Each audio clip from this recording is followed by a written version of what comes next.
सीताराम दोस्तों, आज हमारा अर्थशास्त्र का टॉपिक है विनिर्माण उद्योग। थोड़ा भूगोल से संबंधित है, वो इसलिए क्योंकि आपको उस भूगोल के कुछ तथ्यों के बारे में पता चलेगा इसके कारण से। लेकिन अर्थशास्त्र के लिए भी टॉपिक बहुत ज़्यादा इम्पोर्टेंट है। चलिए देखते हैं बिना टाइम बर्बाद किए हुए। टू द पॉइंट्स ही है, मैं टू द पॉइंट्स ही आपको समझा रहा हूँ। अन्य लोगों से ज़्यादा हटकर एनसीईआरटी का सिलेबस है, इससे कि आपको समझ में आ सके क्वेश्चंस किस प्रकार से पूछे जाते हैं और कहाँ पूछे जाते हैं। चलिए, कच्चे माल को मूल्यवान उत्पाद में परिवर्तित कर अधिक मात्रा में वस्तुओं के उत्पादन की निम्नलिखित में से कौन सी प्रक्रिया है? कच्चे माल को अगर आप किसी भी उत्पाद में परिवर्तित करेंगे, मूल्यवान जो उपयोग में आ सके और भी अधिक मात्रा में, तो वह द्वितीयक कार्य कहलाता है। उसे क्या कहलाता है? द्वितीयक कार्य में आता है। किसी देश की आर्थिक शक्ति निम्नलिखित किसके विकास में मापी जाती है? जब विनिर्माण उद्योग होता है तब तक किसी देश की आर्थिक स्थिति को मापा जाता है। निम्नलिखित में कौन सा कारक किसी उद्योग की अस्थिति में सबसे महत्वपूर्ण भूमिका निभाता है? कारक है पूंजी और न्यूनतम उत्पादन लागत। निम्नलिखित में से कौन सा उद्योग अन्य तरीकों से तीनों से प्रयुक्त कच्चे माल के शोध के आधार पर भिन्न है? कच्चे माल के शोध के आधार पर भिन्न है। पेट्रो रसायन उद्योग की वनस्पति, चीनी और सूती तो कच्चे माल के शोध पर आधारित है, लेकिन पेट्रो रसायन ऐसा नहीं है। निम्नलिखित में से कौन सा देश जिसमें कच्चे जूट और जूट से बनी वस्तुओं का सबसे बड़ा उत्पादक है? वो है हमारा देश भारत। ओके। और भारत का कौन सा लौह इस्पात संयंत्र जर्मनी के सहयोग से स्थापित किया गया? दुर्गापुर। भैया दुर्गापुर है जर्मनी के सहयोग से लौह इस्पात बनाया गया है कारखाना। निम्नलिखित में से कौन सा नगर भारत की इलेक्ट्रॉनिक राजधानी? बच्चे को पता है, बेंगलोर। दिल्ली मत करके आना, बेंगलोर ना ही पुणे, ओनली बेंगलोर। निम्नलिखित में से किस राज्य समूह में सबसे अधिक चीनी मिले? सबसे अधिक उत्तर प्रदेश और बिहार। जहाँ उत्तर प्रदेश वहाँ टिक कर दीजिए बिना कुछ सोचे। कौन सा नगर लोहा और इस्पात उद्योग अतिरिक्त वाहन निर्माण उद्योग का केंद्र? जमशेदपुर, टाटा जमशेदपुर। और निम्नलिखित में से किस राज्य में दो सॉफ्टवेयर प्रौद्योगिकी पार्क है? वो एक ही है, वो है महाराष्ट्र। निम्नलिखित में से कौन सा उद्योग चूना पत्थर को कच्चे माल के रूप में प्रयोग करता है? सीमेंट। साफ कुछ एग्जाम्पल्स के आंसर तो ऐसे आएंगे क्वेश्चंस के जो साफ समझ में आएंगे कि यही होगा। तो प्लीज़ आप पहले क्वेश्चंस पढ़िए, 4 ऑप्शंस पढ़िए, फिर आंसर लगाइए। कोलकाता पत्तन पर बढ़ते दबाव को कम करने के लिए निम्नलिखित प्रमुख पत्तनों में से किसका विकास किया गया? हल्दिया का। सूचना प्रौद्योगिकी उद्योग के लिए विदेशी मुद्रा प्राप्त करने का प्रमुख स्रोत कौन सा रहा है? व्यावसायिक प्रक्रिया बाह्य स्रोतीकरण, BPO। और पीराम्बुल किस लिए प्रसिद्ध है? चमड़ा उद्योग के लिए प्रसिद्ध है। एक अंक वाले क्वेश्चन में आइए, विनिर्माण किसे कहते हैं? विनिर्माण किसे कहते हैं? कच्चे माल को मूल्यवान उत्पादों में परिवर्तित कर अधिक मात्रा में वस्तुओं के उत्पादन को विनिर्माण कहते हैं।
आगे देखिए, विनिर्माण उद्योग को भारत के आर्थिक विकास की रीढ़ की हड्डी क्यों माना जाता है?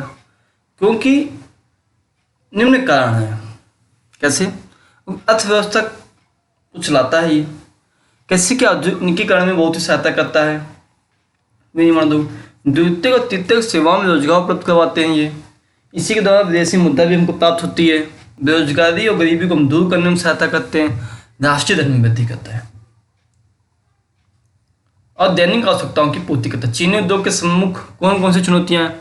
मौसम प्रकृति कैसा है, छोटी अवधि का उद्योग। पहली बात तो गन्ने का उत्पादन प्रति हेक्टेयर कम हो पाता है।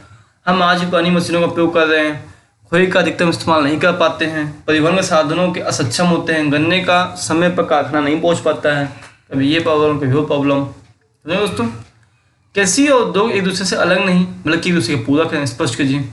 क्योंकि कृषि उद्योगों के लिए बड़ी मात्रा में हमको कच्चा माल से कपास, जूट, गन्ना आदि का उत्पादन करती है कृषि। और उद्योग किसानों को खेती के लिए विकास के लिए उर्वरक, कीटनाशक, खरपतवार नाशक मशीन आदि उपलब्ध करवाता है उद्योग। तभी कृषि उत्पादन संभव है आजकल।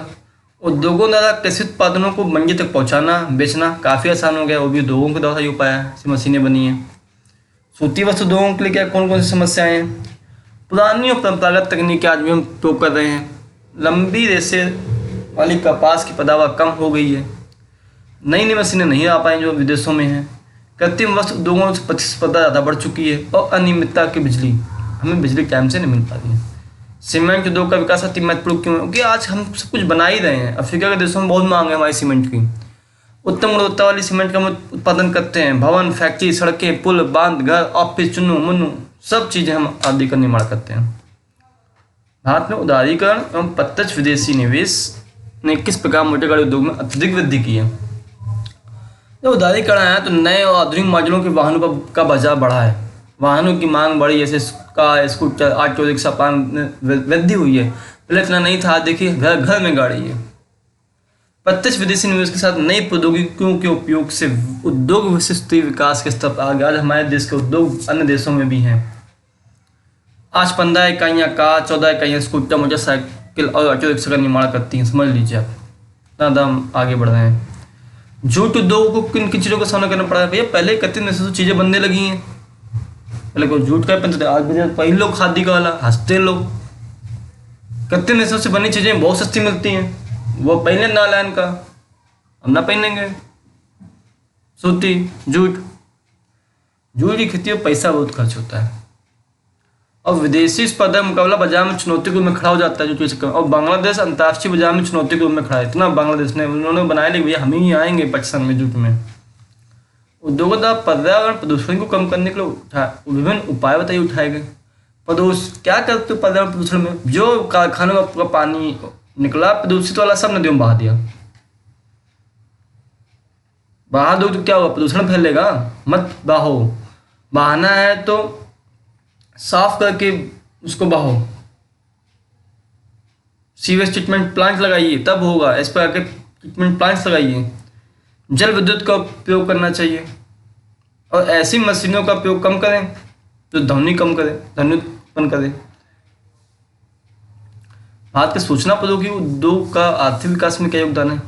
भैया जो सूचना प्रौद्योगिकी के उपयोग विकास है या उद्योग है वो IT सेक्टर बहुत ज़्यादा रोजगार उपलब्ध कराता है। विदेशी मुद्रा मिल रही है उसके द्वारा। महिलाओं की संख्या बढ़ रही है, चली गई काम करने। हार्डवेयर सॉफ्टवेयर का निरंतर विकास होता जा रहा है। सॉफ्टवेयर प्रौद्योगिकी पार्क विशेषज्ञों एकल विंडो सेवा उच्च आंकड़े से संचार सुविधा प्रदान करते हैं। आज देखा ट्रेन छूट गई, फोन कर दिया कब अब आएगी ट्रेन, पता चल गया। PNR नंबर डाल दिया, पता चल गया। हमारी वेटिंग लिस्ट थी, क्लियर हो गई। घर में बैठे बैठे फ्लाइट बुक कर दी हैं। ऑनलाइन ऑर्डर मंगाना था, अमेजन से मंगा लिया। तो ये सब क्या है? IT सेक्टर का तो सब कुछ है। उद्योगों के विभिन्न वर्गीकरण कौन से हैं? उद्योग कैसे होते हैं? श्रमिकों की संख्या के आधार पर उद्योग डिसाइड होते हैं। उत्पादनों के आधार पर होते हैं। कच्चे माल की प्रकृति मिल पा रहा है कि नहीं मिल पा रहा उसके आधार पर होते हैं। स्वामित्व के आधार पर होते हैं, किसका कितना शेयर है। और बनी हुई चीज़ों के प्रकार। सार्वजनिक निजी क्षेत्र में हमने आपको समझा दिया है। दोस्तों भी चीज़ें बार बार रिपीट हो रही हैं जो आपको मैं समझा चुका हूँ। आप सब हमारे साथ बने रहे। आप सभी का बहुत बहुत धन्यवाद। जय हिंद, जय भारत।